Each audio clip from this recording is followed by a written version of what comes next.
everybody. Welcome back to another edition of the Teardown. My name is Jeff Gluck, along with Jordan Bianchi, and it is season preview time. Finally, Jordan, you guys have been very patient. We really appreciate your interest in hearing a season preview. Sometimes these can be a little bit dry, but for some reason, this is an episode every year that you guys are interested in hearing our thoughts about as we walk through team by team to break down the 2026 Cup Series field. And Jordan, of course, there'll be quite an interesting wrinkle this year because we're looking at it now through a different perspective. We won't be looking at these through, can somebody do a win and in? Can somebody win a super speedway race or a road course race and win their way into the playoffs? No, our playoff picks and our field are going to be the top 16 in points. So it's really the best of the best. And that's how we're going to be evaluating this as we go through it. And when you look at this and you break down the 16 drivers you think are going to make the playoffs, I don't want to say it's easy to pick the 16 drivers, but 13 immediately come to mind. And there is at least one, if not two others that I feel like you could maybe make a very, very, very good case for being locks. So from my perspective, you're thinking 14, 15 guys, no problem. But as we know, that isn't always the case. Historically, even in the elimination era, there was always one or two guys, big names, that failed to make the playoffs for some reason. Whether it was a Joey Logano or a Kevin Harvick, or Jimmy Johnson. And so this is going to be interesting where there could be somebody's wheels just completely fall off this year, literally maybe. And they just have a bad season and they find themselves in a points hole that they can't recover from. And they can't win and punch their way in like we've seen in the years past where a win erases everything. You put yourself in a points hole, you've got your work cut out for you. And that's going to be, to me, the most interesting storyline throughout the course of the season, especially early on, because you have Daytona, Atlanta, and Coda, 3 tracks, 2 of which are super speedways, where different things can happen. I think the point standings are going to be really, really interesting heading into that West Coast swing in Las Vegas and Phoenix. Well, let's go down here and talk about each driver.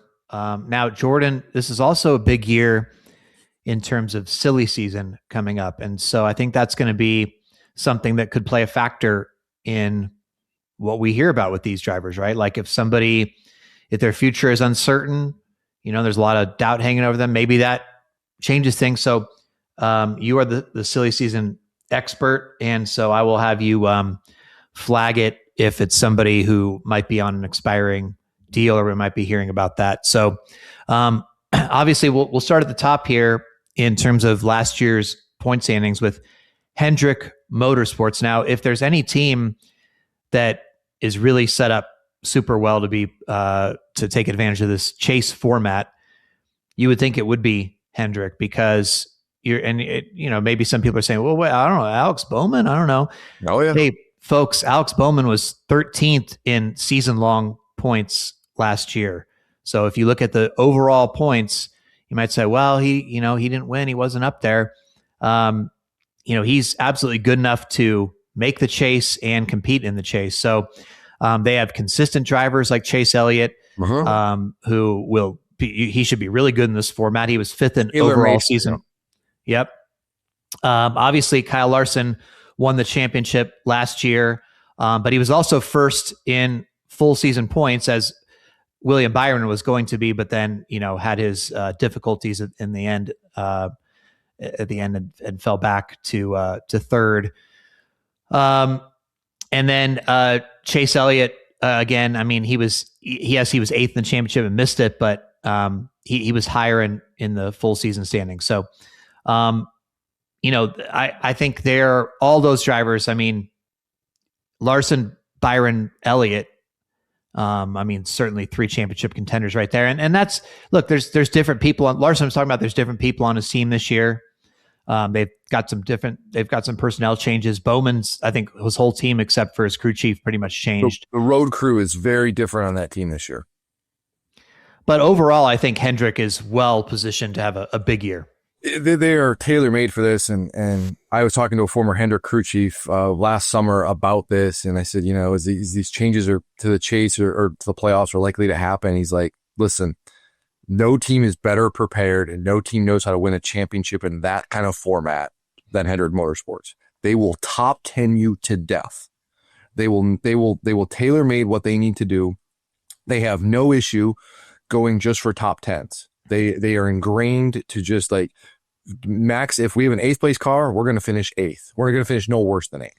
And we're just going to maximize our points days. And that plays so well for them. You mentioned Alex Bowman, who, maybe some look as a question mark, and sure, I mean, that's fine. And we talk about free agency drivers.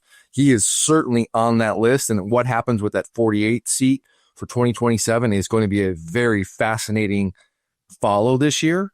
And Alex has got a lot to prove. There's no doubt.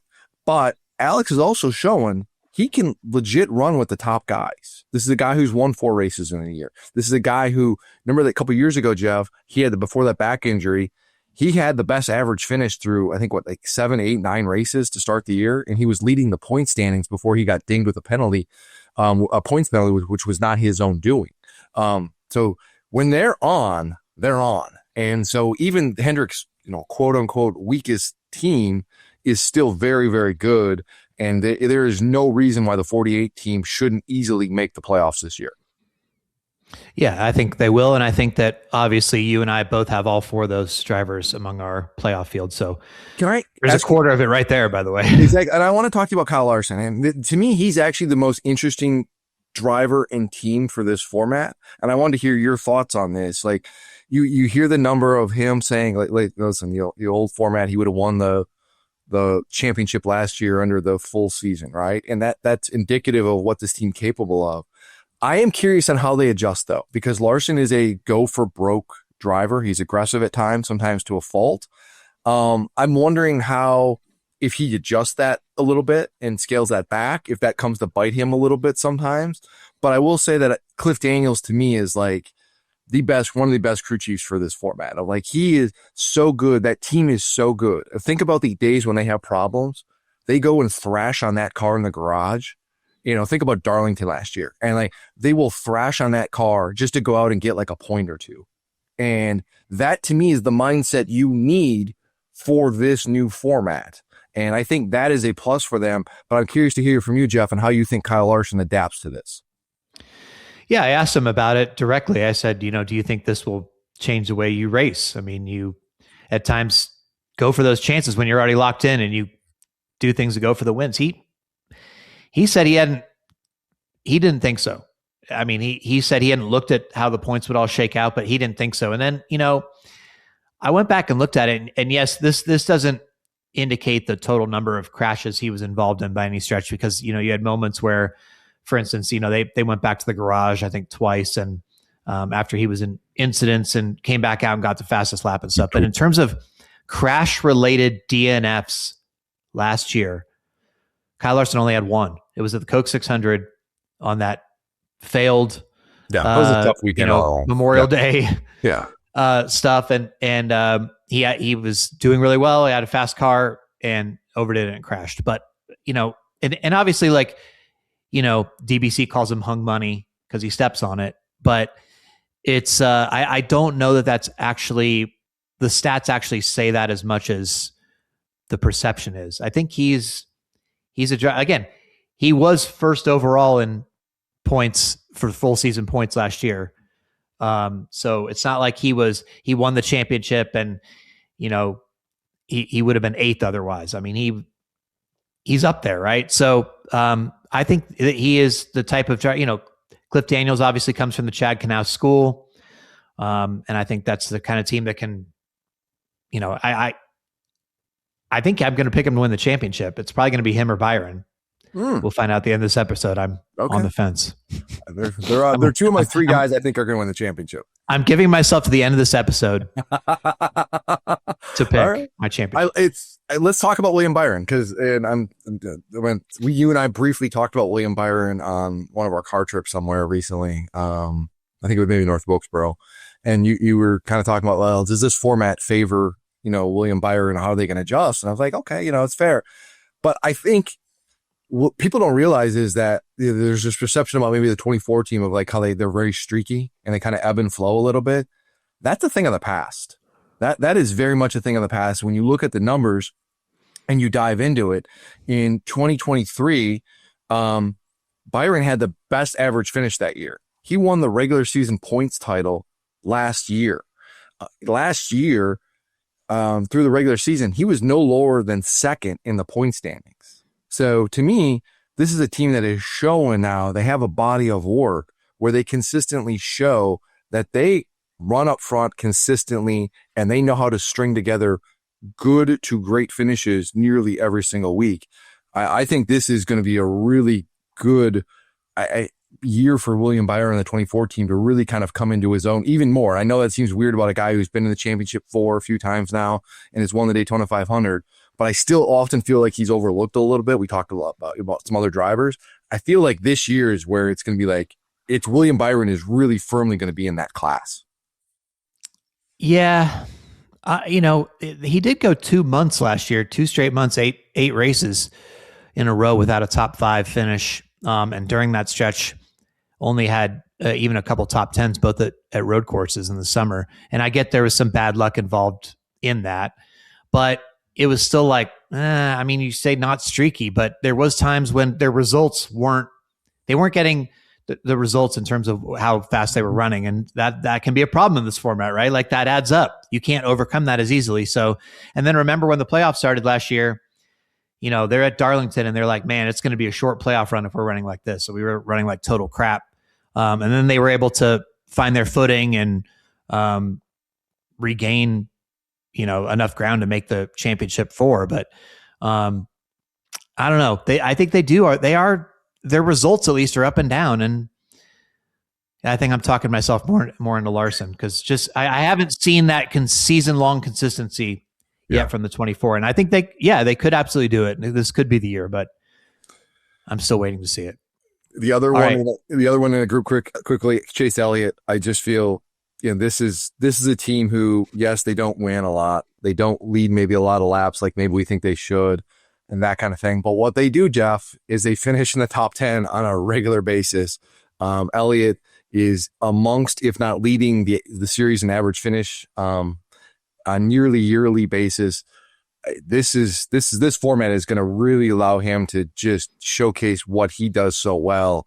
And I would not be at all surprised if Elliott is very much in the championship mix, throughout the year. Oh no, I think he will be. I mean, he was second in average finish last year to Christopher Bell, but I think this is a driver who can really take advantage of this format, and it will change the way that people look at him, right? 100%. Before, he's not winning races, he's not doing this. It's going to be like, well, he's up there in points. He's up there in points, and he's contending for a championship. So I think that benefits him. Absolutely. All right. Well, we now move to Joe Gibbs Racing, which was the best team of last year, despite not winning the championship. But I think there's now some question marks here in a couple ways about Joe Gibbs Racing, right? First of all, Chris Gabehart is no longer their competition director. And while that maybe one person doesn't, impact a whole team's performance in terms of, wow, he's gone. And so they're suddenly going to tank or something. I think that sends a signal to the rest of the garage of like, what is going on there? Do I want to go there? Am I a crew guy that wants to, be at JGR? Like that's a weird, people are looking at that going, when they're deciding what teams to go to in the future. I don't know if that shows up now.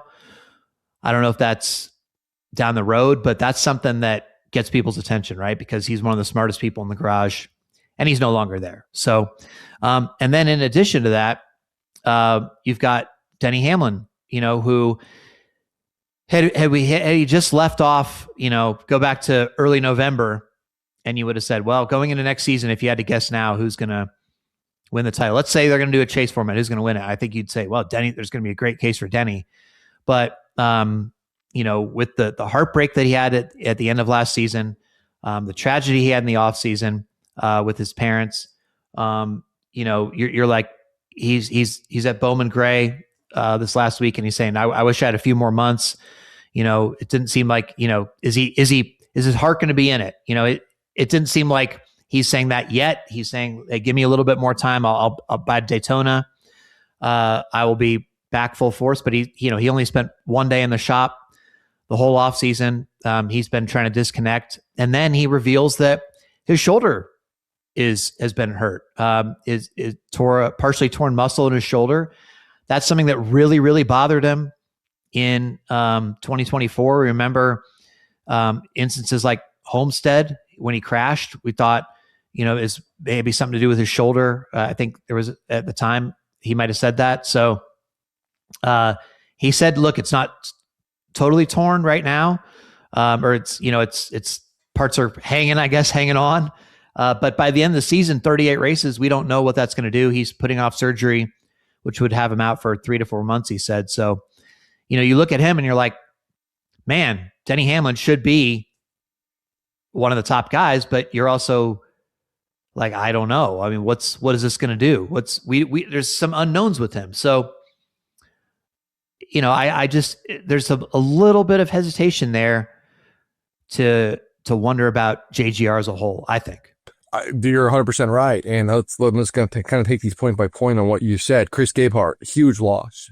Chris Gabehart is one of the smartest people in the garage. He's a natural leader.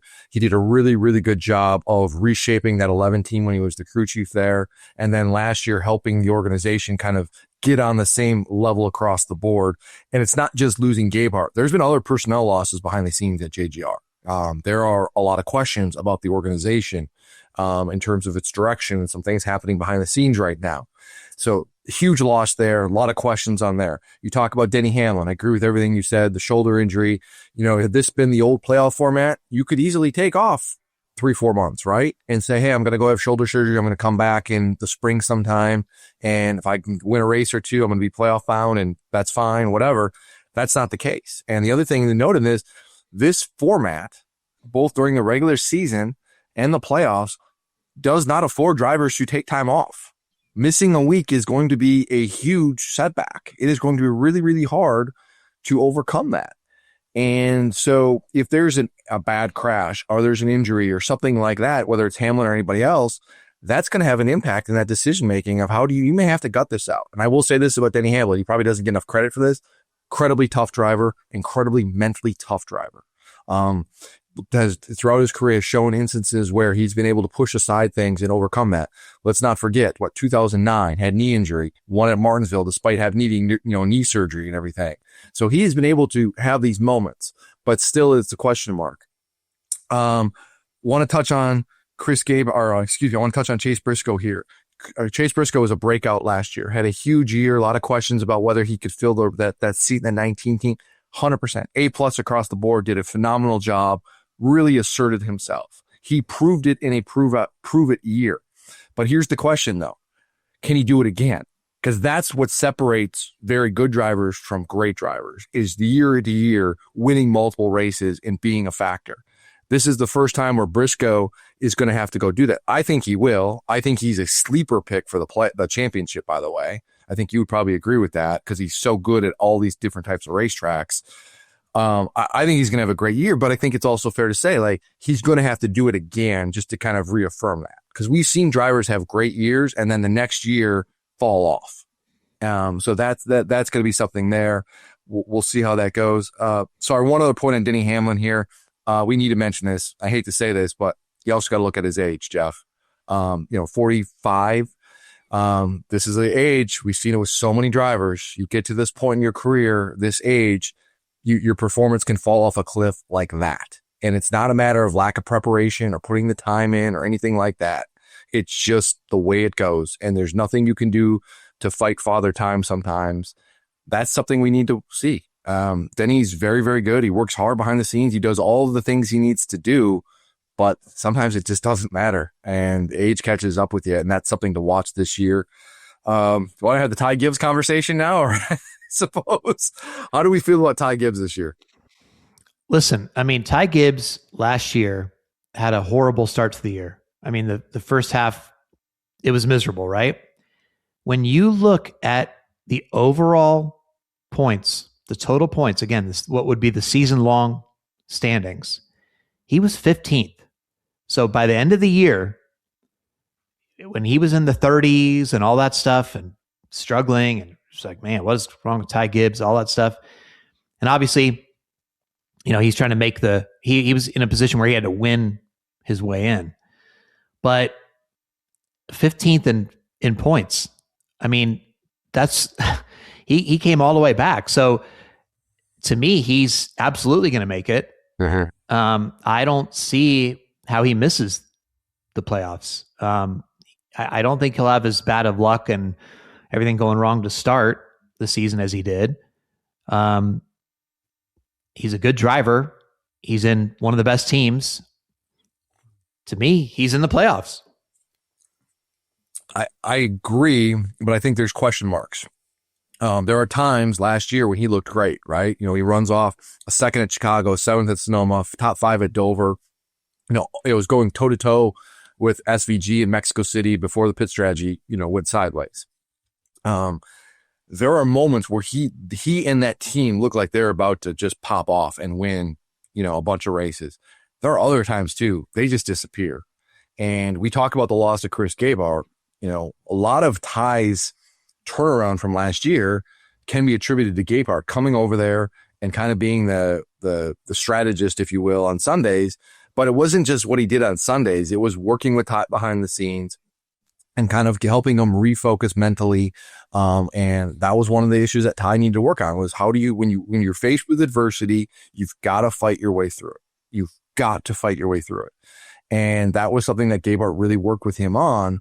And at times we saw that. Gabehart's not there anymore.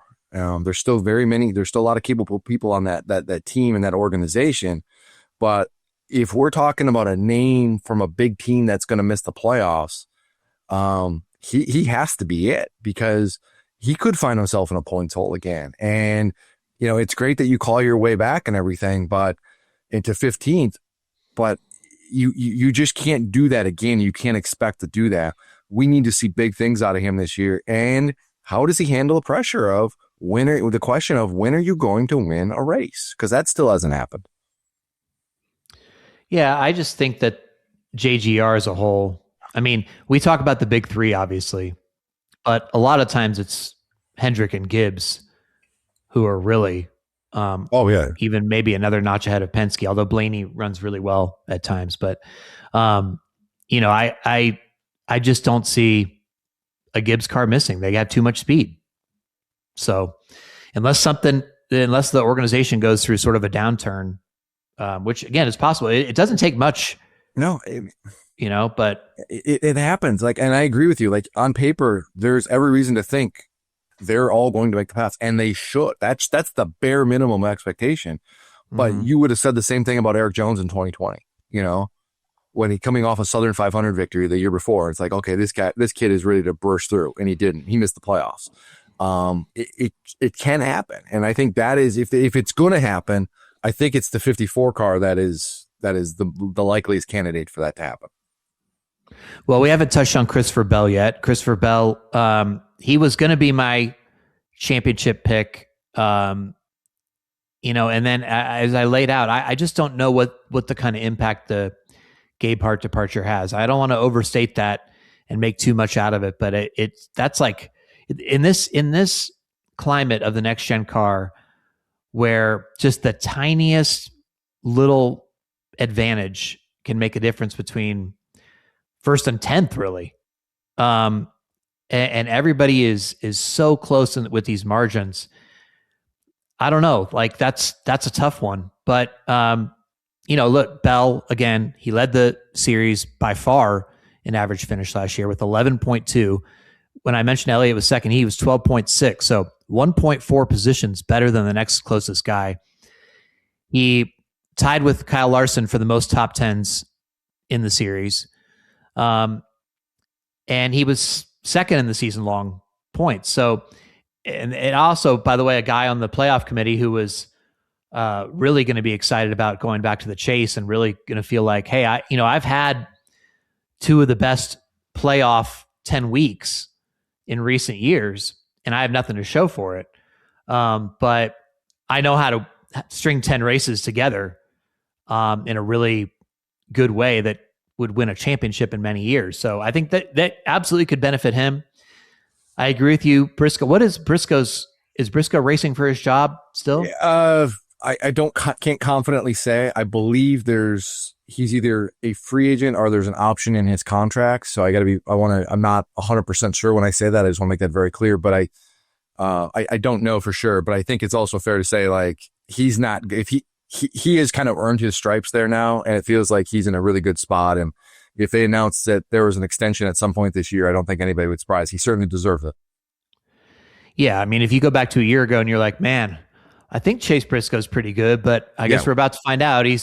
Now it's like, well, who would you go get that would be an upgrade in that car? I mean, Chase Briscoe is really good. I mean, again, we're talking about him as a championship contender. So, well, I think you're pretty happy with there, and especially like the way that he's blended with that team and blended with Johnny Morris, the sponsor, and everybody likes him. So works hard. He does all the things. Like, he's in the shot. Like, he's a perfect fit. They did it's really hard to replace a legend, but he has certainly done that as well as could be. And I think he's well positioned. We mentioned free agents really quick. We already passed over him. Mentioned Kyle Larson. His contract is up at Hendrick Motorsports. He's going back to Hendrick Motorsports. Like, don't have any illusions that he's going anywhere else, guys. He's going back to Hendrick Motorsports. I love Chase Briscoe. I want to talk about Christopher Bell. That's my championship pick. I think I think this is tailor made for him.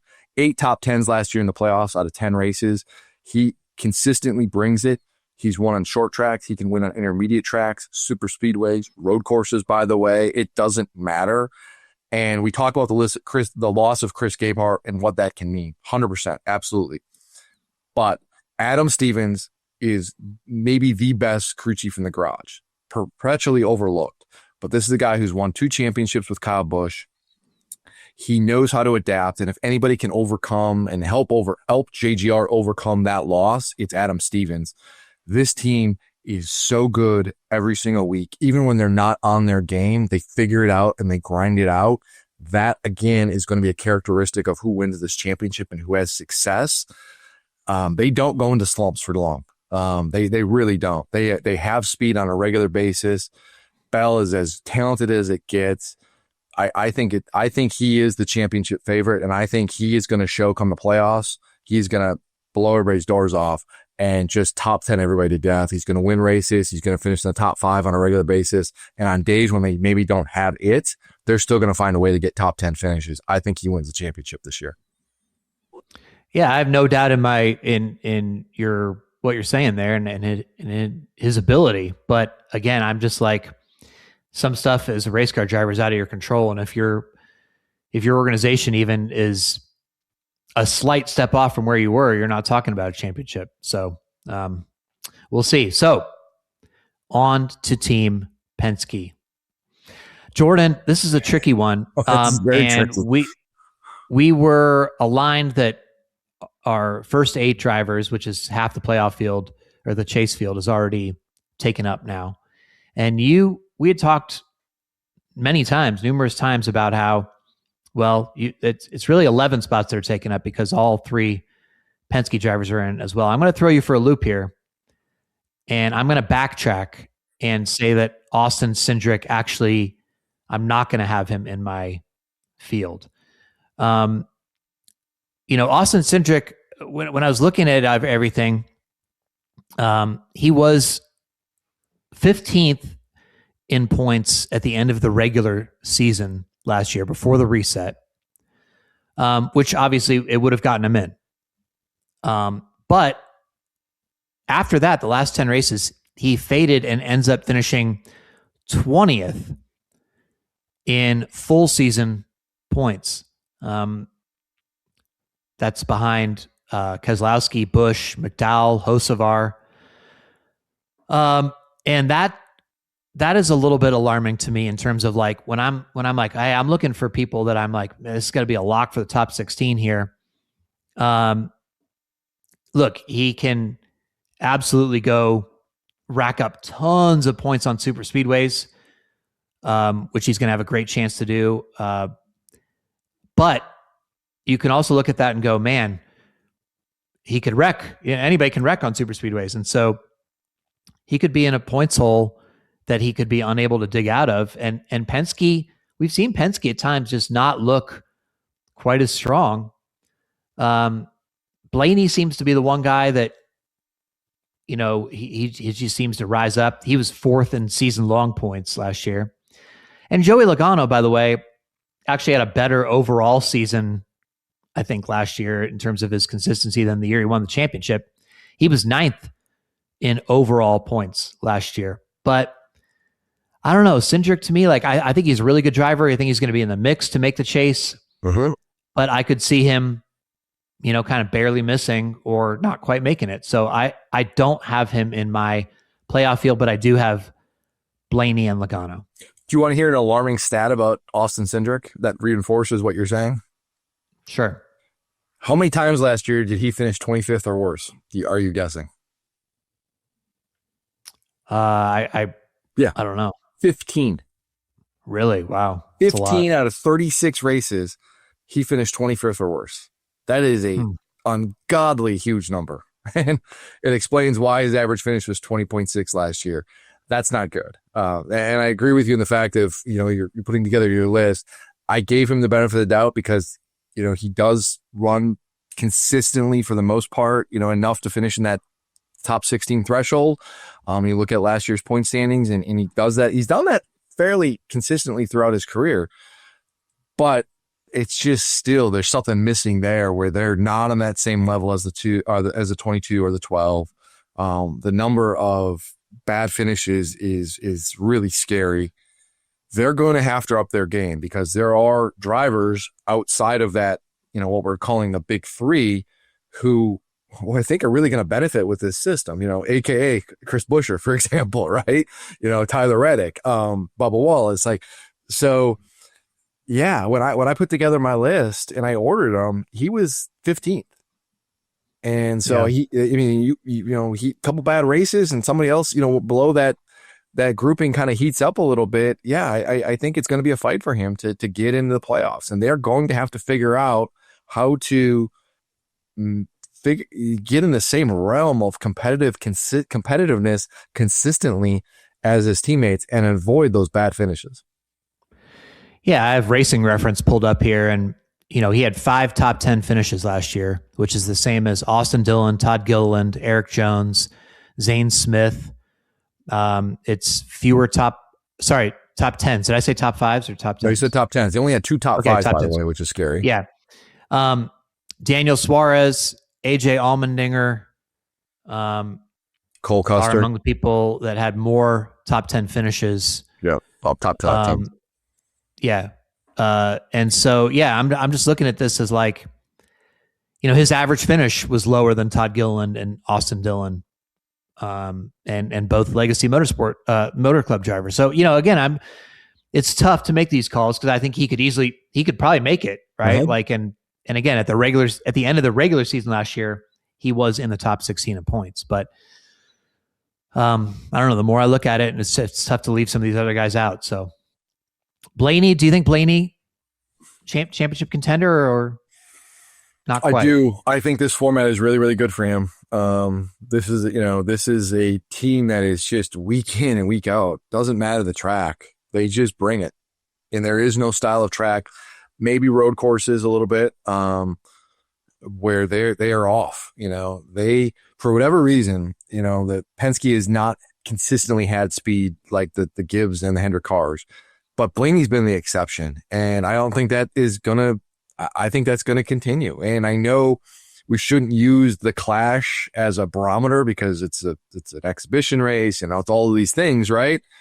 But he's just good, and we saw it in the Clash. Like, he didn't qualify the best, but he worked his way up there, was in the mix, and his long run speed is just so good every single week. Like, he manages his tires well. That he stays, he keeps that speed at a level where others drop off quicker. People, I don't think realize just how elite of a driver Ryan Blaney is. I think he's very much in the mix. I don't have him in that championship tier, maybe, but he's certainly knocking on that door. And Logano, by the way, I think Logano will do a better job adjusting to this new format than people realize. Like, he and Paul Wolf will figure it out. They'll go to work. They'll maximize what they can. Is he going to win the title? I don't No. think so. But I think he'll be more of a contender, higher in the points than people might think. But there's still Penske's got to make some gains there to get up to the consistency of the Hendrick and Gibbs level, I think, overall. Overall, yeah. I mean, like, and it's weird because there's such a disconnect between of what the 12 team is able to do most weeks, whether it's on an intermediate track or flat track, and what their teammates are able to do, and why is there a gulf between the 12 and then the other two? Who knows? I agree with you on Logano and Paul Wolf. They're going to adjust. They're going to be fine. They're going to make the playoffs. Or get a win or two along the way. But is that they're not? I don't think they're going to be in the championship mix. I really don't. I look at the numbers, and they just have not had a long stretch of consistency where they've been able to dominate. When is the last time outside of the playoffs where Logano has just dominated and been a force? 2015? And that's a long period. And he's a very good driver, but you look at the numbers and the average finish has not been remarkable. It's, last year it was 15.3. The year before that it was 17.1. The year before that it was 14.9. Like, that's not going to cut it. And while this team is really, really good at fighting through things and grinding out decent finishes, it's still not to that level that you need it to be, where you're figuring out a way to finish in the top 5 on the regular or the top 10. I am very curious to see how they do this year. I think he wins a race, makes the playoffs, no problem, but I don't think that he's going to be somebody that we're talking a lot about through most of this year. 2311 is an interesting case here because, you look at Reddick last year and you're like, man, what happened with the wins? And, here's a guy that we thought was, he made the championship 4 the year before, and he's going to be even better now. And it just seemed like they weren't quite there. Obviously, Bubba Wallace wins the Brickyard 400. That said, when you take the big step back and look at the points, is what we're looking at now. Tyler Reddick was 8th in season-long points, and Bubba Wallace was 11th. Yeah.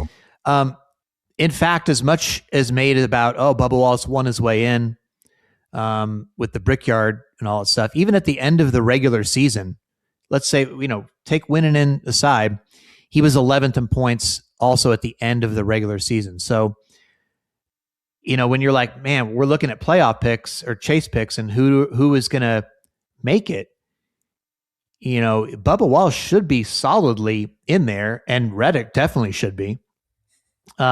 Obviously 2311 is going to have to take a step up in order to talk about championship stuff, but Tyler Reddick did win the regular season championship just 2 years ago. And so if you can string that together, that kind of consistency, you can probably do it. Now, obviously Riley Herbst is a different story. Riley Herbst, 35th in points. He was the lowest in sort of the non Cody Ware category, because Cody Ware was, over 100 points lower even than Riley Herbst was, I believe. But actually, I think it was even more significant than that. But in terms of the full-time drivers, Riley Herbst had a rough year for sure. Cody Ware was 166 points even behind Riley Herbst. That was the difference between 35th and 36th in points. But anyway, the other two 2311 drivers, I have them in my playoff or my chase. God, I keep saying playoffs. Have them in my chase. It is a playoff. Like it's a playoff, and we could sit there and say it's called the chase, but it is a playoff. Like, let's not kid ourselves. I guess. It is. Anyway, I assume you have those. Yeah. In your picks as well. I have both Reddick and Wallace as locks. Tyler Reddick is an interesting case study. You look at what he did in 2024, and it was a brilliant year. He won the regular season points title, led a ton of laps, was finishing the top 10 and on the regular, made it to the championship 4. He can replicate that. He's a sleeper pick to win the championship or be in the championship fight, right? But a lot of things were happening last year. Let's a lot of things off the track, a lot of personal stuff. Obviously, it sounds like that's much better now. But that can't be ignored, but he still had a decent year, and a couple things go, their way in terms of luck, and their season looks much different than it did. I think they're going to be closer to their 2024 performance than their 2025 performance. Another guy who is good on every given week on any kind of track, that bodes well. Bubba Wallace, we kind of overlooked his consistency a little bit, but this is a really good team that is kind of figured out how to put together stretches of races, and they are perpetually, it seems like year in and year out, top 10-ish in points. And, depending on how, a couple years, some years they missed the playoffs because there's some fluke winners that knocked them out. But this is a team that if you look at their body of work, they're right around that 10th in place points threshold. So they should make the playoffs, no problem.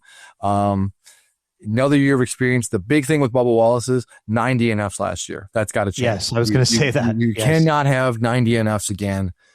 If you have DNFs like that, you put yourself in a bad spot to miss the playoffs, because consistency is going to rule this day. And that's unfortunate. And we want to see more races like the Brickyard. You want to see more races like Richmond, where he had led a bunch of laps, a career high number of laps.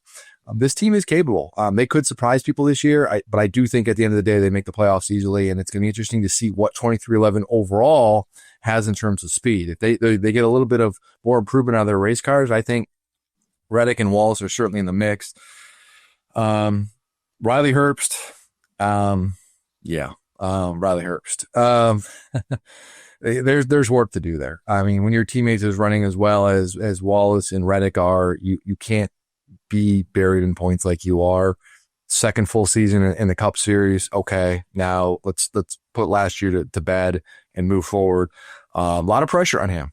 We talk about free agency drivers. Riley Herbst is one of those guys who's under a microscope this year and is going to have to produce. There's a lot of people, looking at that seat as a possibility.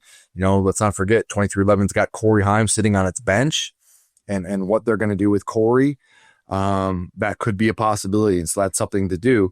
The best thing for Riley Herbst to do is go out and perform. You want to keep your ride with this top team, go out and produce results. But that's on Riley to do that. Also mentioned Tyler Reddick. His contract is also up. He's a pending free agent as well. Expectation is that he's not going anywhere. 2311 will break the bank to pay for him and keep him, as they should, because he is one of those guys you don't want to lose. But his status as a pending free agent is certainly something to keep an eye on. Just going back to Bubba Wallace for a second. I mean, his average finish, because of all those DNFs last year, again, 9 DNFs, it took a dump. I mean, it went over 3 places in the standings, downward in average finish. But amazingly, so get this, 2022, he had 5 top 5s and 10 top 10s. In 2023, he had 5 top 5s and 10 top 10s. In 2024, he had 6 top 5s and 14 top 10s. And in 2025, he had 6 top 5s and 14 top 10s. 5, 10, 5, 10, 6, 14, 6, 14. Aside from the bad finishes weighing the average finish down, he seems to be getting better every year. Mm-hmm. So you would expect that if he can cut down on those DNFs, he will be more than good enough to make the chase, and we'll see where he goes from there. Now, this is on to the part where we may be diverging a little bit. So far, we have we know 13 already of your playoff drivers, because it's been everybody for you so far. We know 12 of my chase drivers because I did not have Austin Cindric. Now we're on to a curious team, RFK Racing. And this is another one where you have a big question mark immediately hanging over the team, because Brad Keselowski's horrible leg injury from when he slipped out of his car up at a ski resort. And I mean, terrible, or he wasn't able to walk for a while and is still recovering. That sounds like it's going to be, it sounds like it has been quite painful, quite an ordeal. And how is that going to affect somebody in the race car or their availability or anything. We haven't gotten confirmation, as of today when we're recording this, that he'll be back in time. So, on the other hand, as soon as this Chase announcement came out, I thought, man, Chris Buescher is the number one beneficiary. Because here's a guy who every year he's up there in overall points or regular season points, but doesn't necessarily win.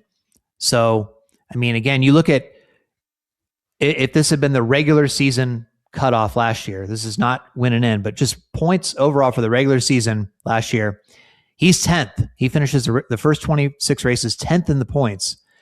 And then overall season standings, he was 12th. So, and by the way, not too far from 10th, actually only 11 points. So, this guy, to me, he's a lock, actually. Like I have him firmly inside the chase, and I think he will be able to have a stronger than expected run, maybe finish 8th or 9th in points or something like that. And then I go on to Preece, and you're like, well, Preece had a good season last year. Obviously, Jordan, you were the one really high on him last year and saying he was going to be the guy to watch and all that stuff. I can't remember. You might have even had him in your playoffs, but you were really high on him regardless. And when I started looking at this, I'm thinking, man, I don't know still if he's going to make the top 16 in points, though. Oh, my friends, he was 14th overall in the points last year, and also at the end of the regular season, 14th. So here's another guy who, he has another year with his team. Obviously, he just went out and won the Clash. But even aside from that, the numbers are saying that he should be able to be in the top 16 in points. So, Jordan, I have Buescher and Preece in. Okay. I do not have Keselowski in because of I just that sounds like a major leg injury. I'm not confident enough as I'm making these picks here. Keselowski was, despite his horrible bad start to the season as well, like Ty Gibbs, he did come back to finish 16th in overall season points, by the way. But that was too much for him to overcome. And I just don't know what this injury is going to do. So I have Buescher and Preece in, Keselowski out. What do you got for RFK here? I echo a lot of what you said. When this was announced, I'm like, man, Chris Buescher. And I immediately went back to an anonymous driver poll we did a few years ago going into the season. And we asked drivers who was going to win the regular season points championship. And I believe Buescher got multiple votes. I remember drivers saying, you don't realize how good he is. Like, he is one of them. And we even said, like, who's the most underrated driver? And Chris got a lot of votes. Like, he's just good. He doesn't make waves. He doesn't do anything flashy. He just produces solid results. And because of that format of how it used to be, he got burned a few times. But he's good. And it really ultimately comes down to, it's like RFK doesn't even need to have great race cars. They just have to have good race cars. And he's going to be able to do something with it. And if they can give him above average race cars, he's going to win races and he's going to be in the mix. I don't think RFK has the staying power to be a title contender. I think in this format, I really think it's a very select few drivers that can win a championship. But he's somebody that's just going to be around there and flirting with that top 5 points position kind of thing.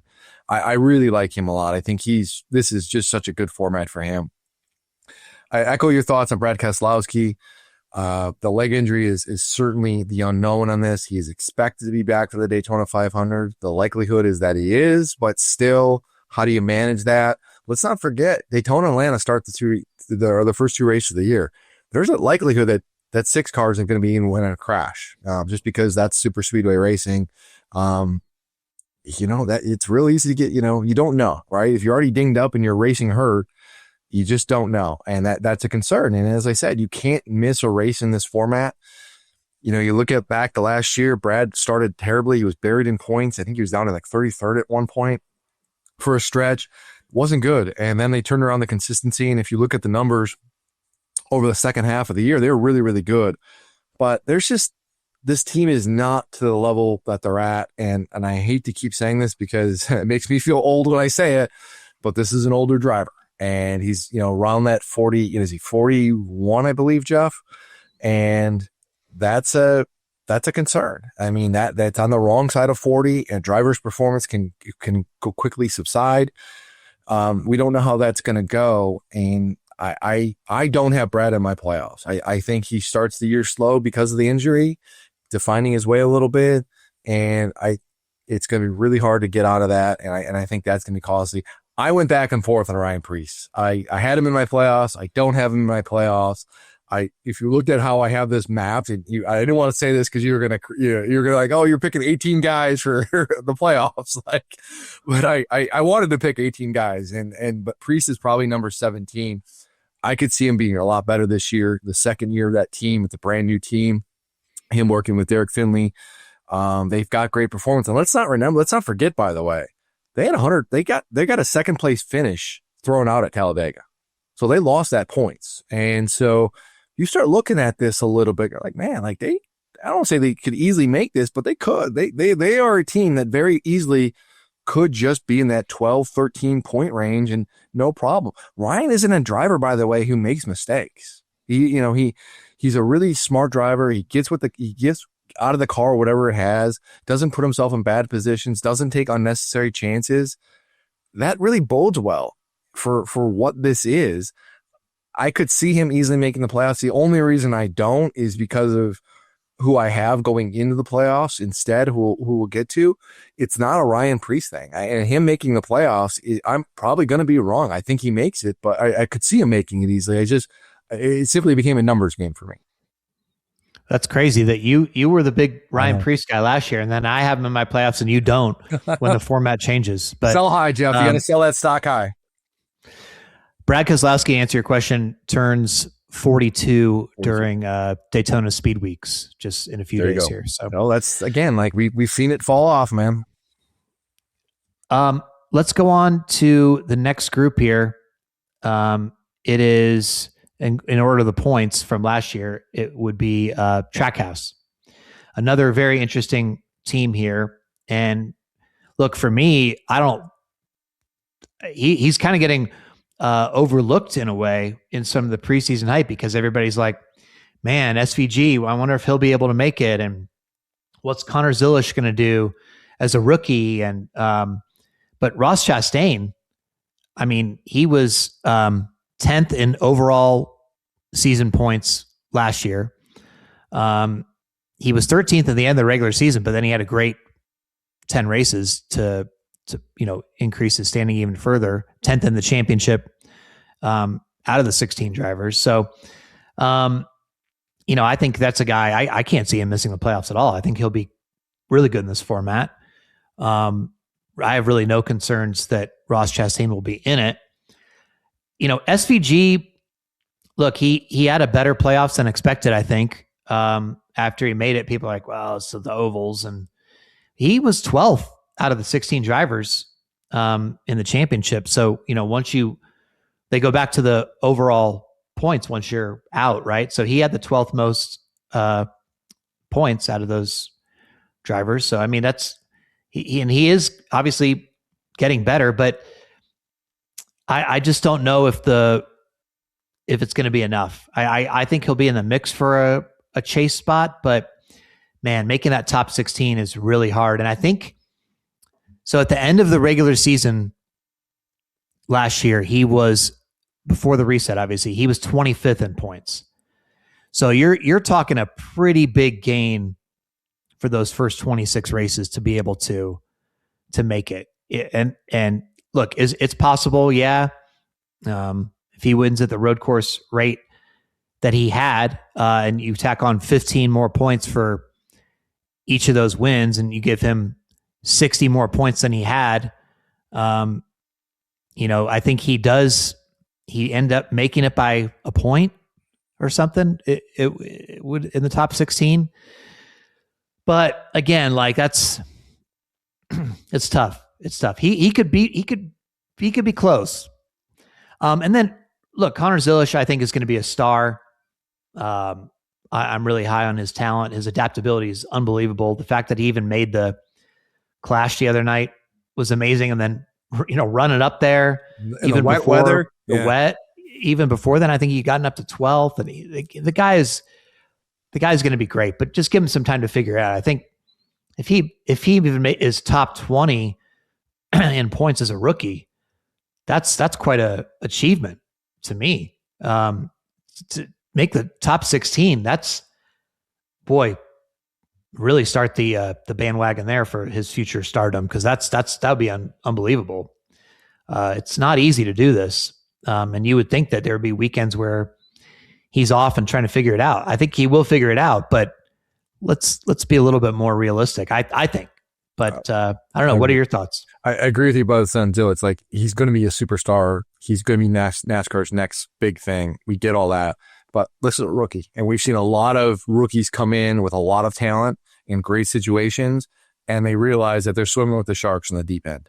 And it's an adjustment period, and I think that's what it's going to be. I think if he can finish top 25 in points, it's a successful year. I think he's going to win a race this year, too, by the way. I think he will win on a road course. I think he's that talented.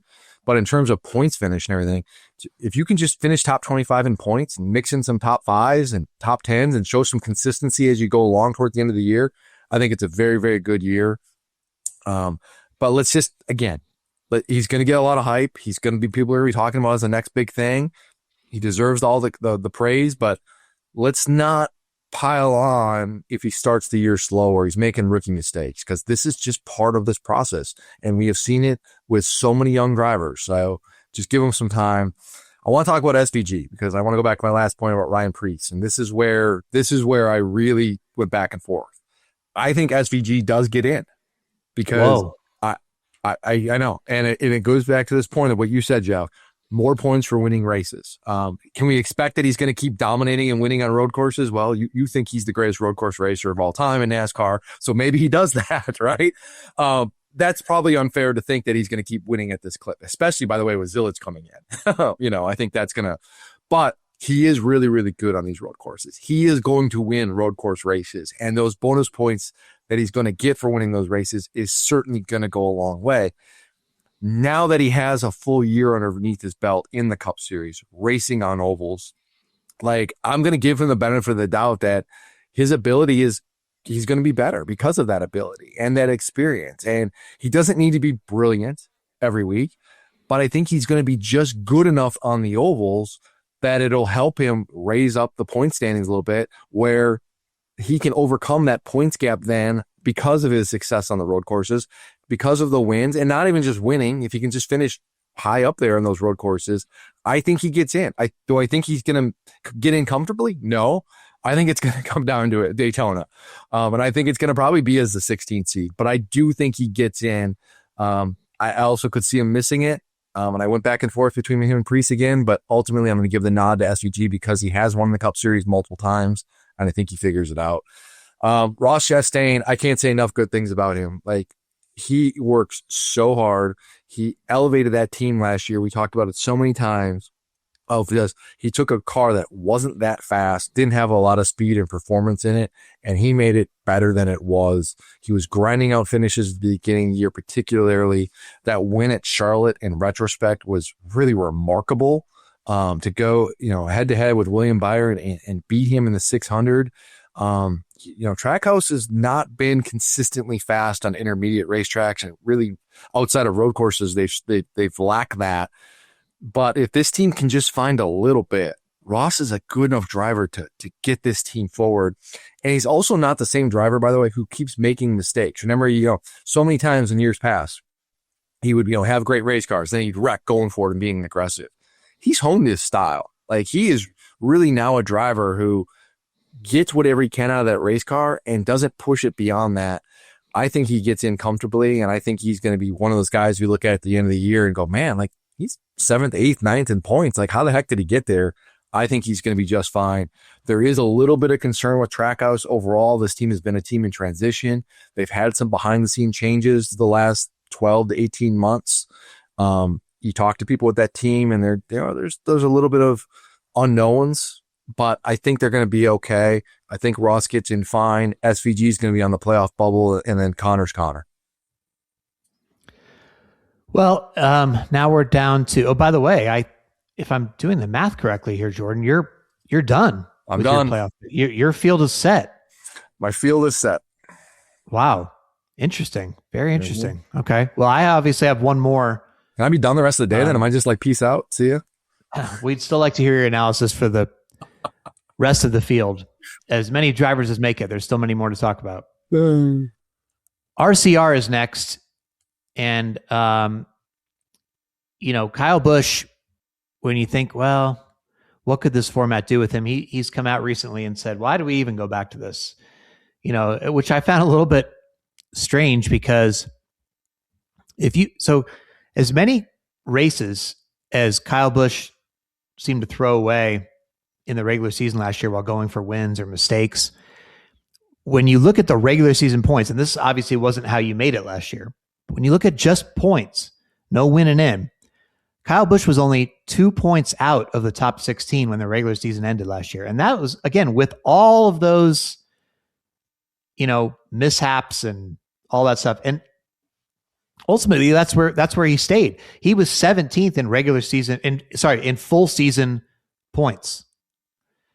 So you could say, well, veteran guy, if he can just limit the mistakes and, not go for it in some of those situations where he's feeling like he's got to be winning in, as he was at times, he should be able to make it. Obviously, there's still a lot of questions about RCR, though.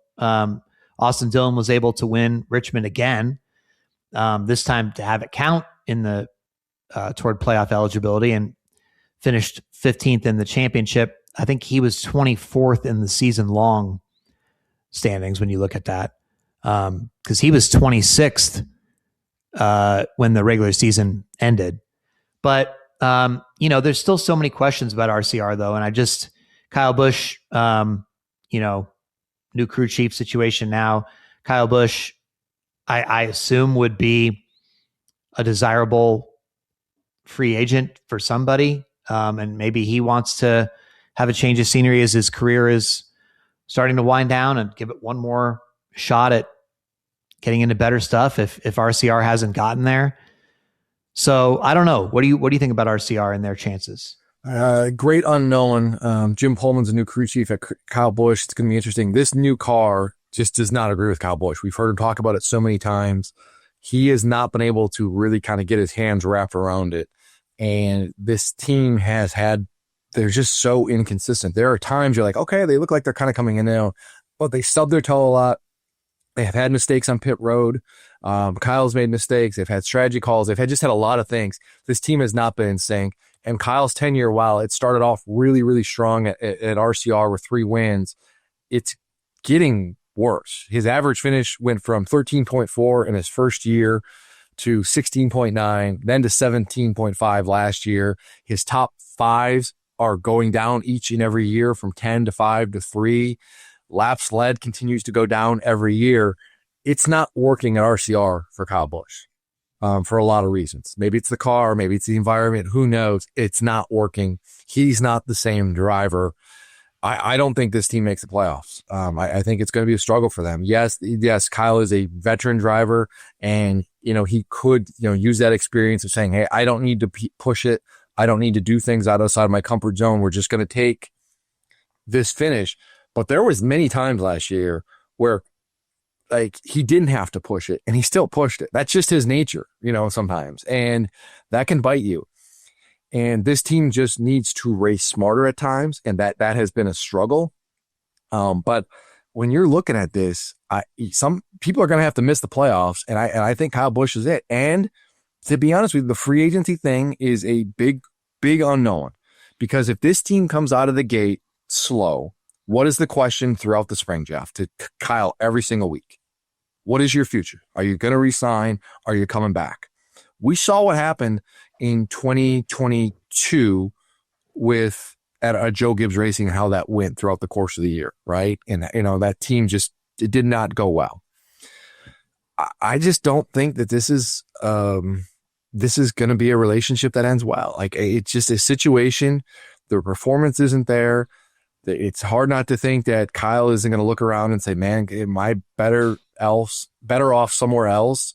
RCR is going to be looking at this situation going, okay, well, if Kyle's not happy and this isn't working for him and it's not working for us, what are we going to do?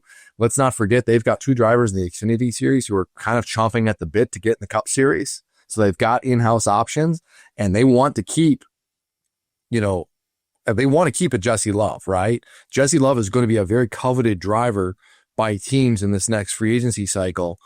And RCR is going to have to make a decision on what they're going to do. So I think this comes to a head. And I think ultimately this is going to be one of the reasons why Kyle Busch misses the playoffs this year.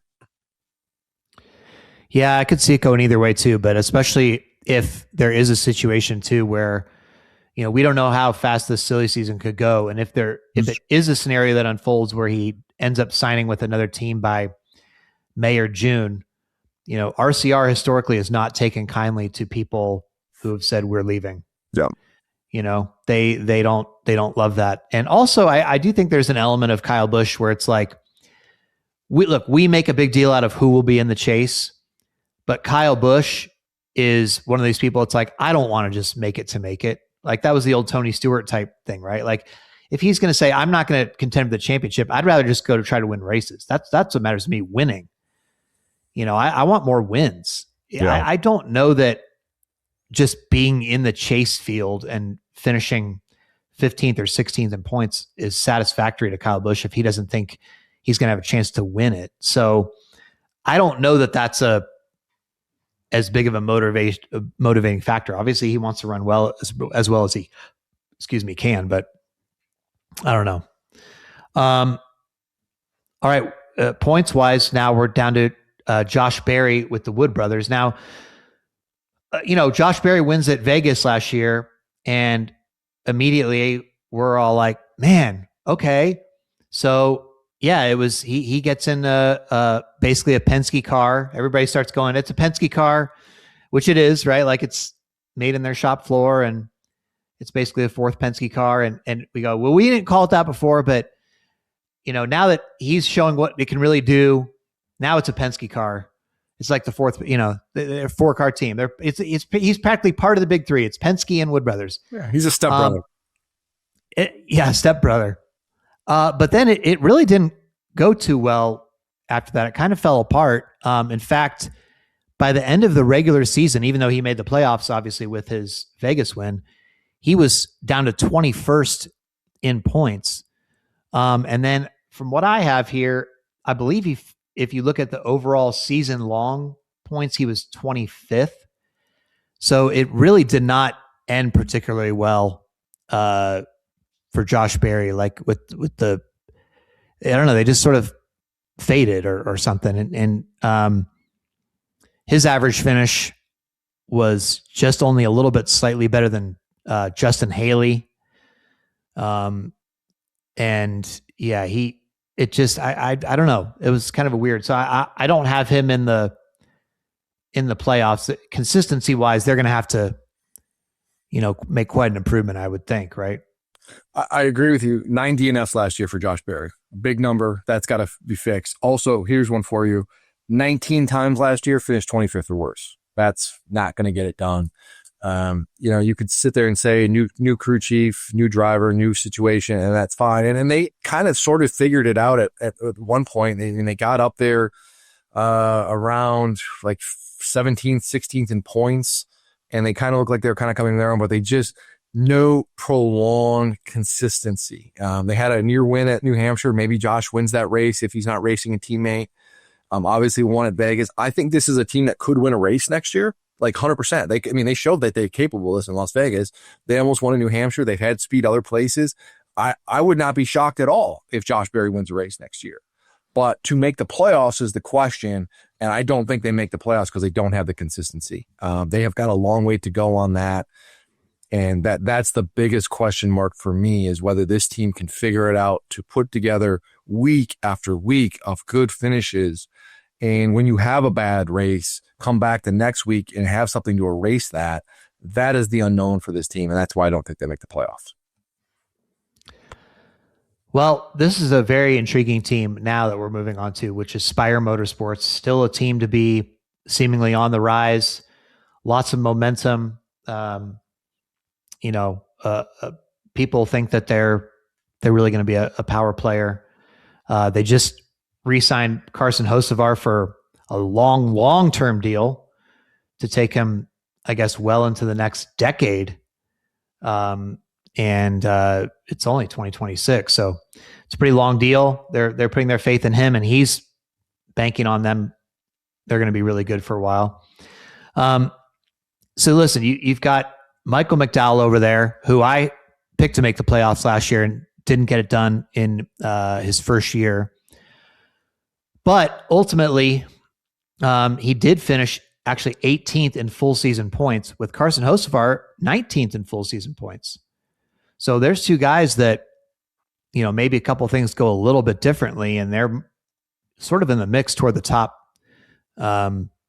16 in points. Now, regular season wise, that wasn't the case. I mean, they kind of gained more points toward the end, because Michael McDowell was 20th in the regular season. Hocevar was 23rd, but Hocevar is obviously going to keep getting faster and faster. He's got that raw speed. If he can cut down on some of the mistakes, obviously, that would be huge for him. It would help his average finish. I mean, I think he said, when you look at stage points, they were, pretty high up there, but he just had so many races where things would go wrong, whether it was his fault or some mechanical thing or just fluke deals. So Jordan, I am going to get on the Carson Hocevar train, and I'm going to put him into the playoffs as one of my top 16 drivers this year. It was, for me, it was between him and McDowell, because I am a McDowell believer, and I do think that McDowell can get a great average finish and put together a great season. But Hocevar just has the speed to where you're like, man, I wonder if he can get enough stage points to really make a difference, to make that top 16 as well. So I have Hocevar in, McDowell barely missing. Suarez is sort of an unknown to me. He was 29th, I think, in season long points. Obviously a new situation for him, and a situation where he's still continuing to race for his career as well. So he's going to be motivated. I don't know how well he'll do there or not, but we've seen him win races before. Maybe he's sort of a new man and can really click with his new team and reel off some competitive enough finishes to get to top 16 in points. But I really like Hocevar being able to get it done. And again, McDowell, that was tough to, I don't know. I was very tempted to put him in, but Hocevar's speed does it, is the tiebreaker for me. I get it. I had both McDowell and Hocevar right on that bubble of making the playoffs or missing the playoffs. Ultimately, I have them both falling short, but I could very much see them both making it, or one of the two making it. No problem. A lot of it's going to come down to Spire continuing to build, make that incremental gains, which they have done. They're getting better. They're getting more consistent every single year. They've got to take that next step, though, and kind of finish this off. You talk about Hocevar. You go back to last year, the Coke 600. Great run. Looks like he's going to win that race or be in the mix. Has an engine failure. Leading late at Michigan. Have a really good race car there.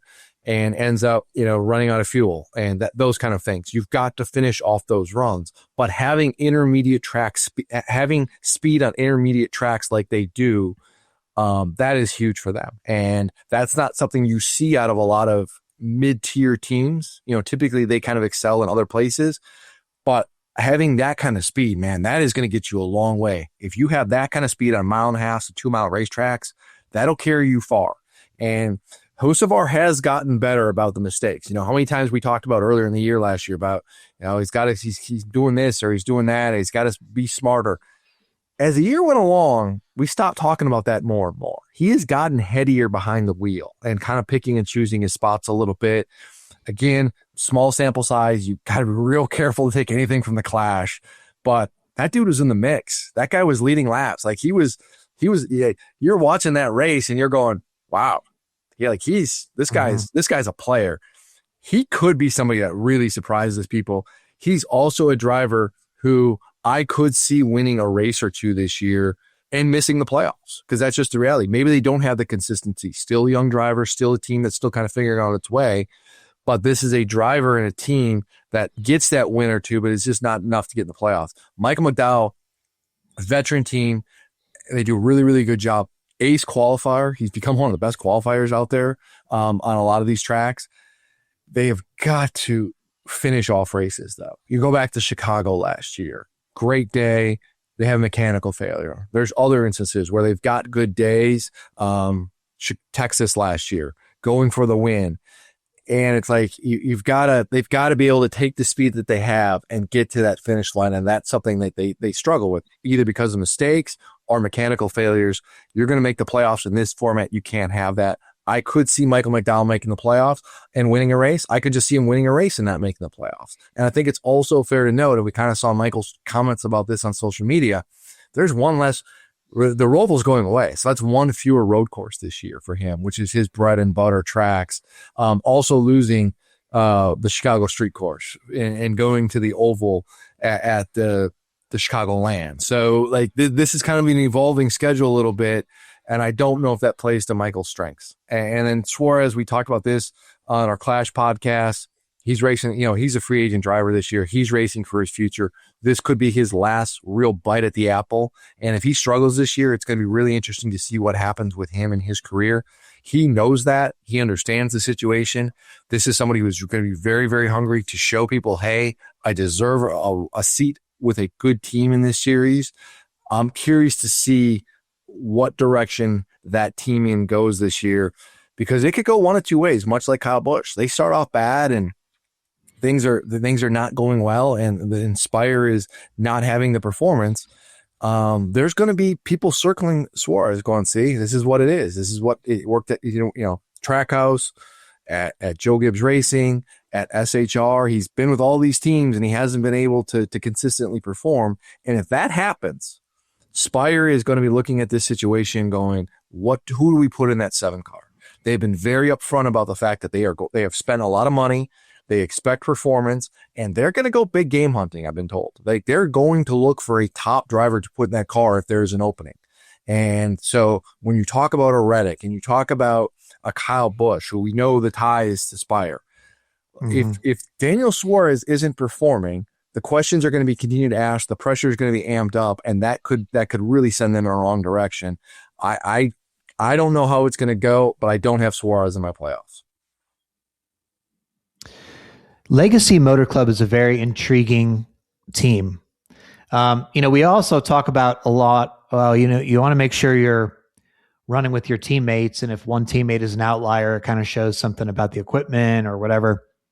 Legacy Motor Club didn't have that problem last year, Jordan, because in the overall standings, Eric Jones and John Hunter Nemechek were only separated by 1 point over the entire course of the season. Eric Jones' average finish was 20.2, and John Hunter Nemechek's average was 20.3.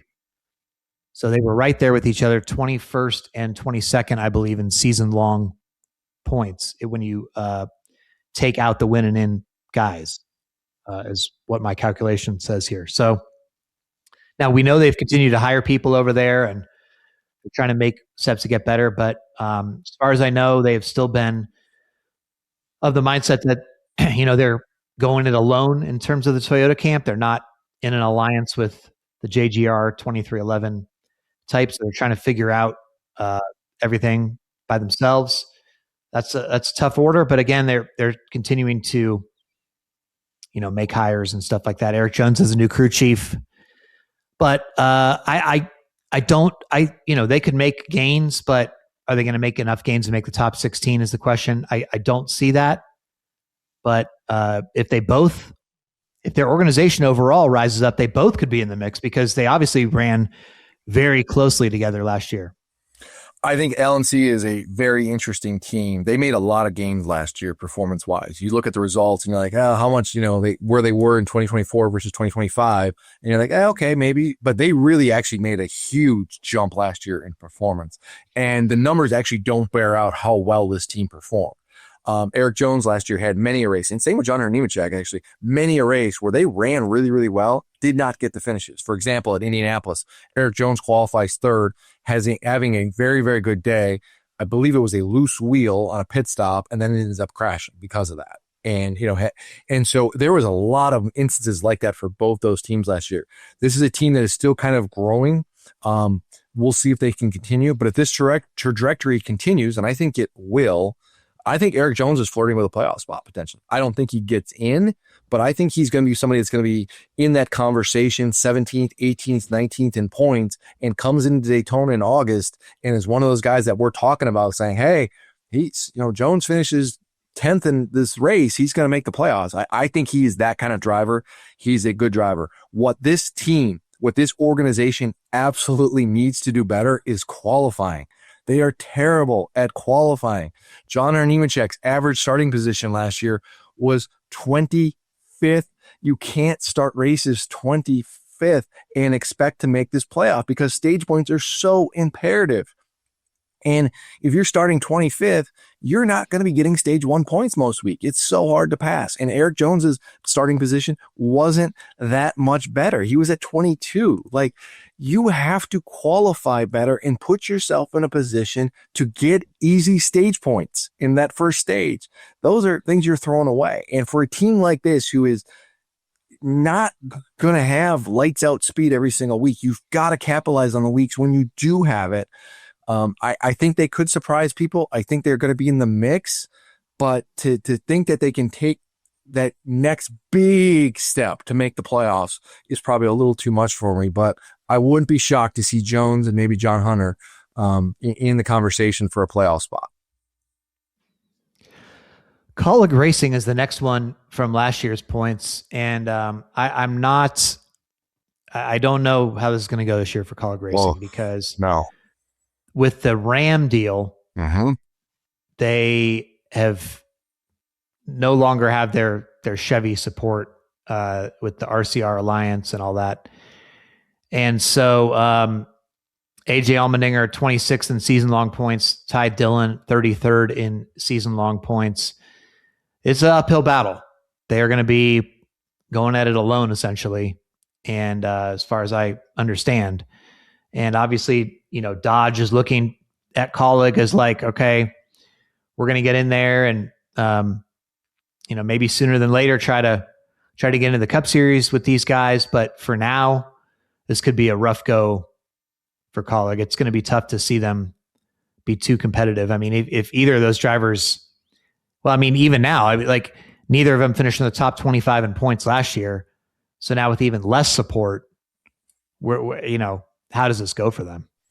Yeah, it's hard to think that this is going to go well because of all the reasons you mentioned. That relationship now that they have in the Truck Series with Ram is going to have a direct impact on what they do on Sundays. And there's a lot of focus on that program. I think it's fair to say that the attention is, I'm not saying they're taking away attention from the Cup Series, but they've got 5 trucks they're running now in trucks. There's a lot of emphasis on running well with the new manufacturer. They understand that they're building something there for the long term. And I think it's fair to say they are one of the most impacted teams by this playoff format. Maybe even outside of the 97 team of Shane Van Gisbergen, AJ Allmendinger's team may be the most impacted because you going into a season under the old playoff format, if you're AJ Allmendinger and Kaulig, you're like, man, we can get a road course win. We're going to be in the playoffs. We're okay.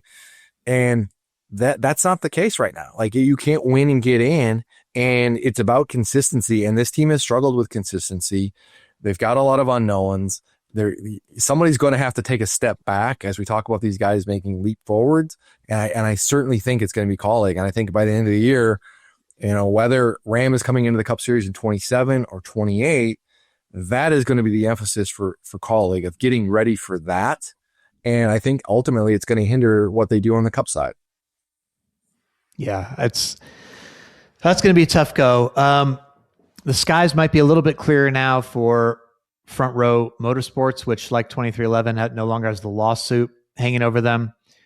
It's interesting because had I not looked at the standings, at the end of last year and just said, who's higher?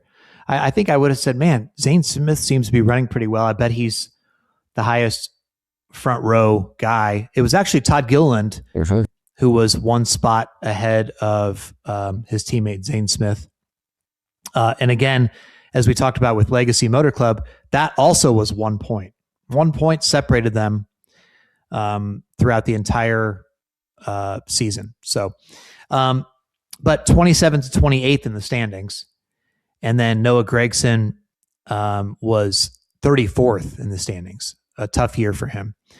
Now, I thought that, when you look at Todd Gilliland, I think it was, he was 31st at the end of the regular season, and Zane Smith was 28th.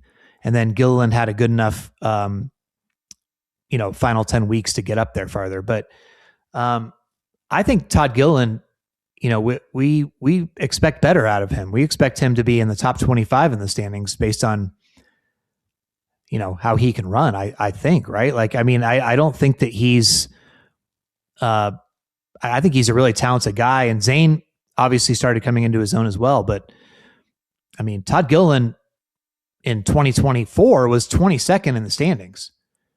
So his average finish actually was 0.1 better this last year, but his spot in the standings was what fell. But I think he can get back up there and at least flirt with the top 20 line in the standings.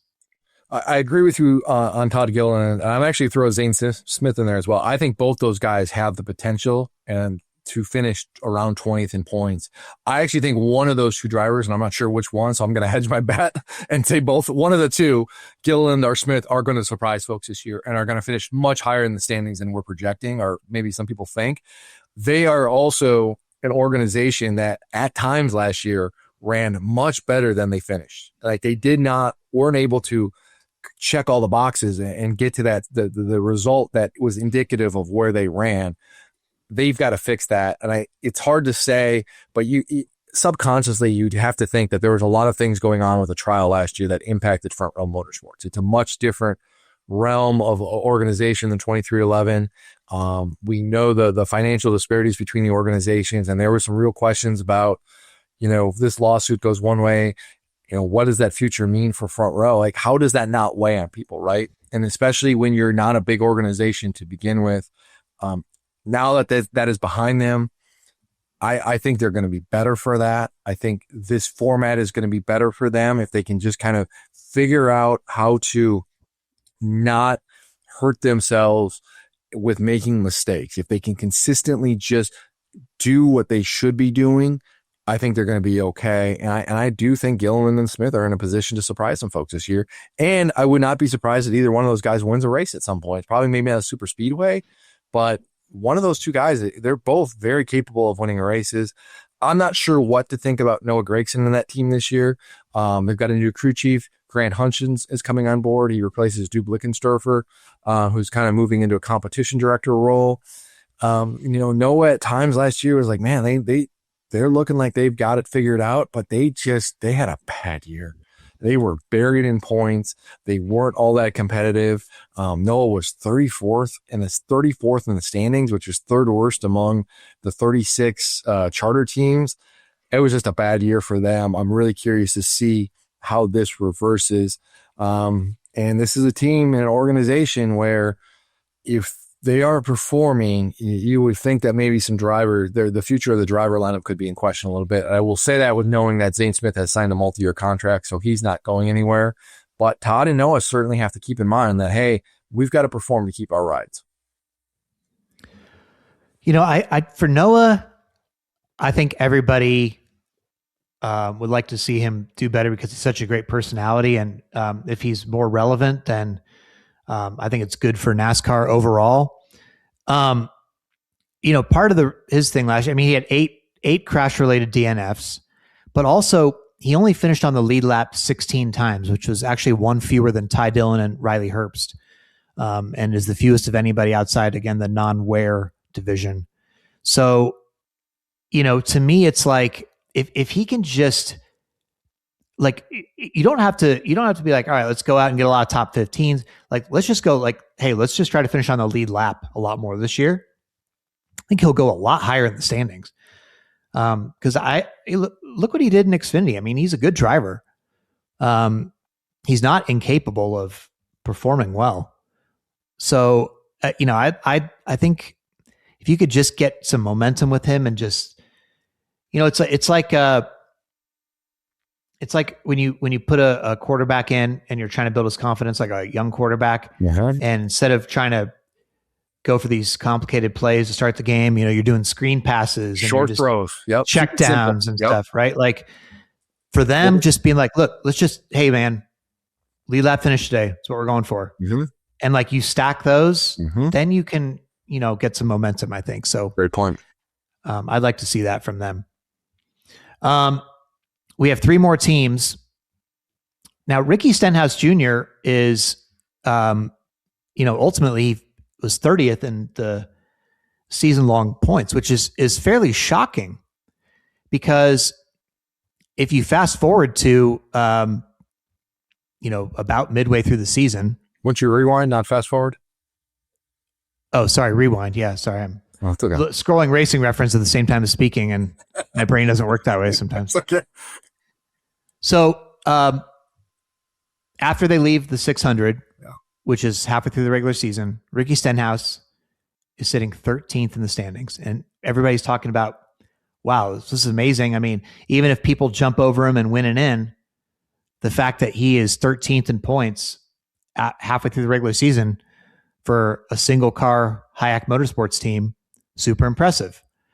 Well, he meets a friend, Mr. Carson Hocevar, and things start to go sour after he crashes at Nashville.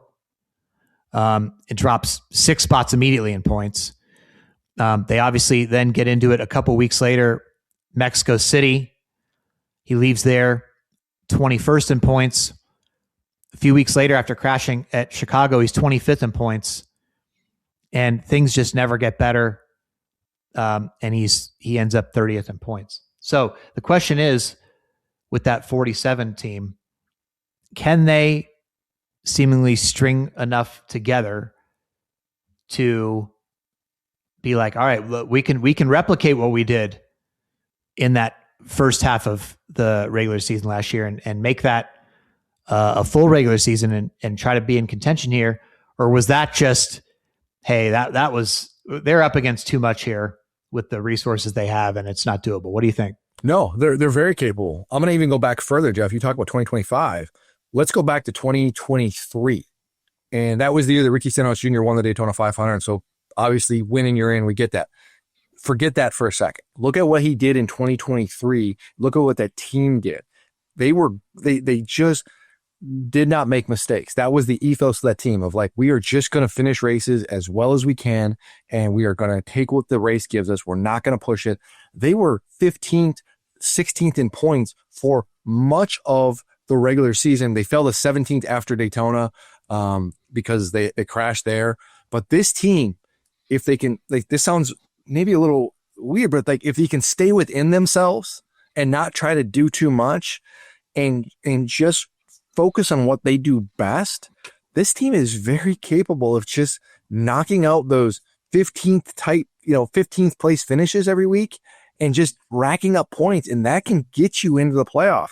They are very much in the mix, but it's just a big question of if they can do that, because they as you showed last year, they run hot and cold. Like they go through these streaks where it's like, man, they're doing the things they need to do, and then they go through these bouts where they don't.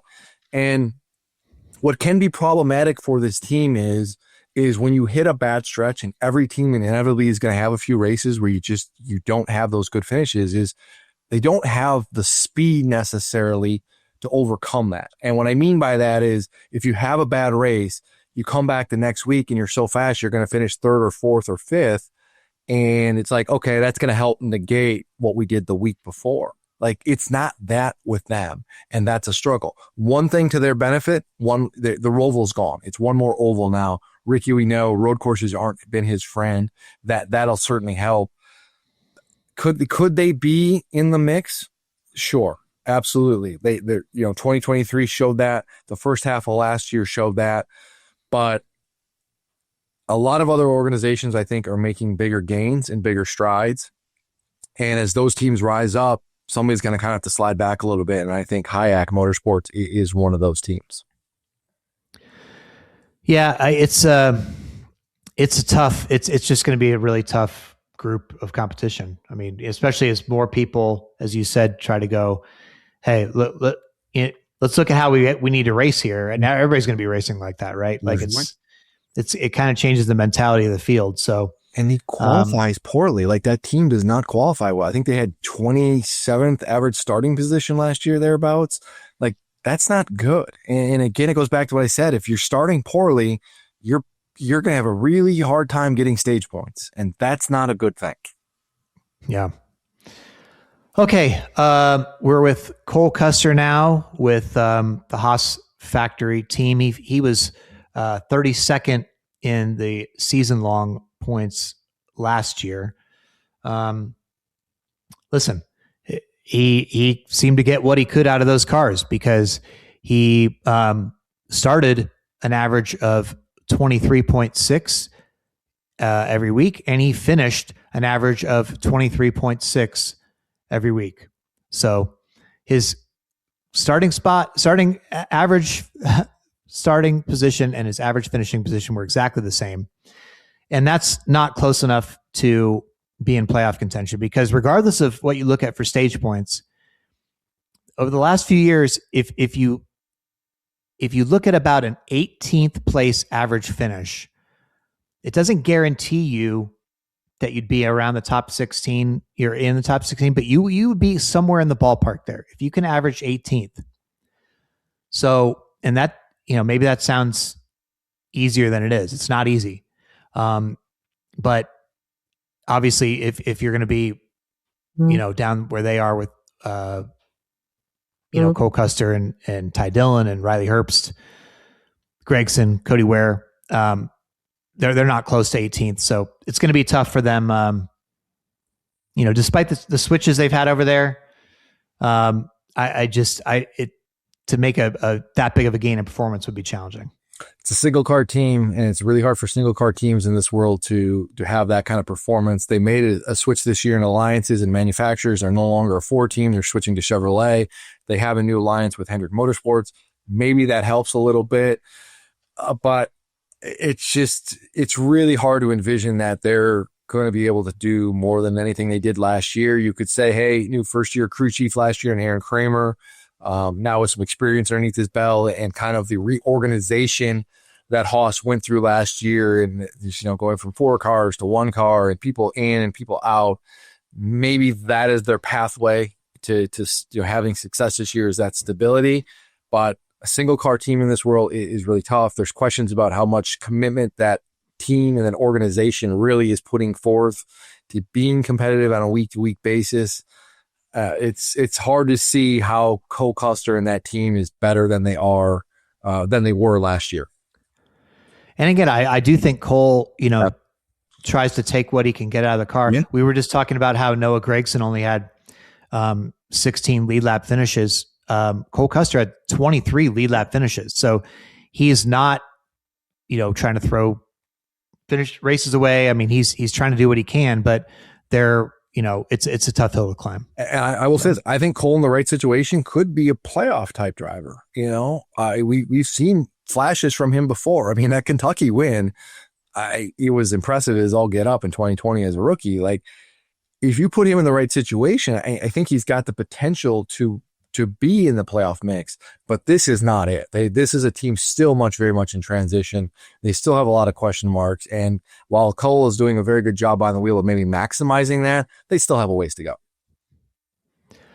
We round out things with Cody Ware, and not to pick on him with saying the Ware division earlier, but they are at such a deficit really from, equipment standpoint compared to what everybody else has. It's just not, it's not realistic to think they're going to be in the ballpark. I mean, last year they had 2 top 20 finishes the entire season. They were 20th in the summer race at Daytona, and they were 13th at the second Atlanta race. Other than that, I mean, really even finishing in top 25 is a really, really good day for them, honestly. And that's not, again, it's an equipment issue. We see how close this field is when you're off and you just don't have it. I think we've seen some positives out of Cody Ware at times, but it's tough. And they're also in a position where, especially there was times when they would really have to go for it at super speedways to try to make something happen. But he also had, 1, 2, 3, 4, 5, 6, 7 crash related DNFs plus 1, 2, 3, 4 11 total. Yeah. So, I mean, this is a situation where if you're not going to, you don't have the speed to compete necessarily, you at least just got to finish races, because otherwise you're just going to end up down where they did. And it was just such a big gap between them and even Riley Herbst for the bottom of the standings there. Again, 166 points separated 35th and 36th. So, I think if you're them, look, you're going to have some good weeks in terms of doing all that you can to maximize your position, get a good solid finish, feel good about yourself. And if you can beat some of these other cars, you feel really, really good about yourself, right? Like knowing what you have versus what they have. Other than that, there's going to be some bad weeks and it's going to be tough, and you just try to stay out of trouble, and that's what I think the mindset would be, right? Am I wrong? No. Cody Ware's best starting position last year, Jeff, 28th. Wow, that hurts. That was in the Daytona 500, where the field is set by obviously the qualifying races, so that's a little skewed. 28th. That's a lot. Note on Rick Ware Racing making a manufacturer change this year, going from Ford to Chevrolet. Also, a new alliance with Richard Childress Racing. They used to be with RFK. Rick Ware Racing is kind of slotting into where Kaulig used to be in the RCR Alliance world, if you will. Maybe that's a boost. Not being so far down the pecking order on the Ford side. We'll see. But I think this is a team, if you're looking at this, is, okay, our average finish last year was 30th. Let's try to get that to 25th. Let's make incremental gains. Let's qualify better. Let's raise that average starting position by 3-4 spots. You can do that. That's a successful year for this organization. There's some smart people over there, but it's an uphill climb. The gains that this team makes are going to be incremental, and they're always not going to be reflective in the box score. And I think that's the big thing for this team, this driver going forward. Yeah, just to touch on the starting position thing while you were talking there. I mean, we talked about how bad it was for Ricky Stenhouse Jr. to be qualifying his average starting spot of 28th, right? Well, he was actually the second worst. Cody Ware was the worst, but by 7 full spots. So Ricky Stenhouse Jr., 27.9 average starting spot, Cody Ware, 34.9. So that is just, how do you overcome that? You're basically starting tail end every single week and trying to dig out from these holes. And, when you are, at a short track or something like that, you're going to be the first one lapped every week then. So it's your day starts off so bad that way. But, Jordan, let's recap our playoff fields real quick before we go here. We both have all 4 Hendrick cars, Kyle Larson, William Byron, Chase Elliott, Alex Bowman. We both have all 4 JGR Toyotas, Ty Gibbs, Denny Hamlin, Christopher Bell, Chase Briscoe. You have all 3 Penske cars, Logano, Blaney, Cindric. I have Logano and Blaney, but not Cindric. We both have 2 drivers from 2311 Racing, Tyler Reddick and Bubba Wallace. I have 2 drivers from RFK Racing, Chris Buescher and Ryan Preece. You just have Buescher, no Preece. I have 1 driver from Trackhouse, Ross Chastain. You have 2 drivers from Trackhouse, Ross Chastain and Shane Van Gisbergen. And that's your playoff field. Whereas mine, I have 1 more driver, Carson Hocevar, making it. And as I said earlier, I think I'm going to go with Kyle Larson to win the championship, because I think it's going to be a Hendrick type year. And I think the storyline will end up being, despite new playoff format, And despite all these changes, Uh-huh. the same guy wins it, and we get back-to-back winners for the first time since Jimmy Johnson. Another I Hendrick guess. driver. And it's another Hendrick driver of the same type mold with Kyle Larson doing that. So that would be my story. And what is your championship pick, Christopher Bell? My championship pick is Christopher Bell, that this is the driver in a team who has been consistently excellent for several years now. A new playoff format where they don't have to worry about any of the wonkiness that maybe occurred in the other format and, down the playoff stretch. This is going to be a driving team that I think dominates both the regular season and the postseason. I think Christopher Bell leads the series and wins, and I think he wins his first series championship. Wow, leads the series and wins too. Okay. All right. Well, if you're listening to this and it's before the bulk of Daytona week, come see Jordan and I on Thursday. I will be in the Daytona fan zone on part of the Dale Jr. download show at 3 to 4 p.m. on Thursday. And Jordan, I believe, will be on from 4 to 5 p.m. Is that correct? That is correct. I did look. That is correct. Okay. And this will be a mixed show of Dirty Mo media people and serious people, of which Jordan is on both anyway. So perfect. And so we'll be back to back. So come hang out with us. And also, depending how earlier you're hearing this, we'll also be live from Media Day on Wednesday, I think from 12 to 7. That's not in person, but online. So check us out there. And then obviously, Jordan, we are in the middle of writing a ton of stuff for The Athletic. If you could support our work there, we'd love that. And we'll also, just new on The Athletic, are able to start sharing some gift links to our stories. So just by following us on X, we will be occasionally tweeting out some free links for our stories. I think right now we only get 10 a month. So that's why I'm not doing it for like every story. But what do you got coming? Can you talk about what you got coming next week, Jeff? I know you got one story. You kind of mentioned on the class, like the Connor Zillett story, which I'm excited to read. I'm really excited about this profile I'm doing on Connor Zillett. I went and spent, I think, like an hour and a half with his parents at their home, which is also Connor's home.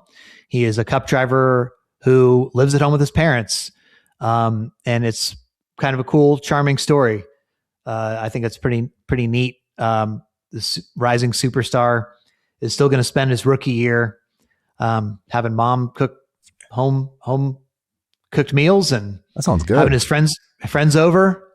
Apparently his friends, just walk right in the house unannounced and stuff like that. So teenager, basically.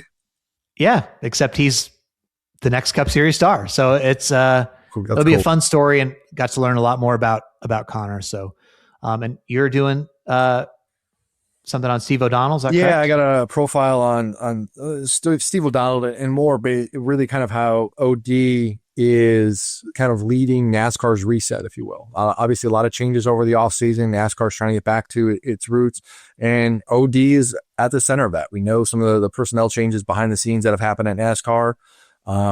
Steve Phelps is gone. It's now just OD, and what his mindset is and how he plans to kind of get this sport over the hump, if you will, after a really tumultuous few years, right? I mean, between charter agreements, media rights deals, lawsuits, NASCAR's had a lot going on off the track the last few years, even the playoff format. This year, they will say, people have said, it feels a little bit like a reset. Those dark clouds have kind of been pushed away.